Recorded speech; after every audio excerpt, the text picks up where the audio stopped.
জীবনের কিছু মুহূর্ত এমন, যেখানে চাইলেও কিছু বলা যায় না, শুধু নীরবে সহ্য করতে হয়। শুভ সকাল।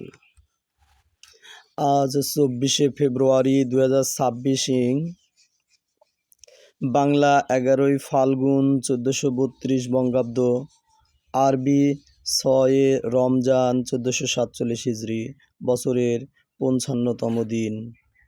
24শে ফেব্রুয়ারি বাংলাদেশি পদার্থবিজ্ঞানী ও গণিতবিদ জামাল নজরুল ইসলাম এর জন্মদিন। শুভ হোক সারাদিন। ঋতু পরিক্রমায় এখন চলছে বসন্তকাল। সবাইকে ঋতুরাজ বসন্তের শিমুল পলাশ ও কৃষ্ণচূড়া ফুলের শুভেচ্ছা ও অভিনন্দন। শুভ সকাল। ভিডিওটি ইউটিউবে দেখে থাকলে সাবস্ক্রাইব করুন এবং ফেসবুকে দেখে থাকলে ফলো দিন। রনি মিয়া।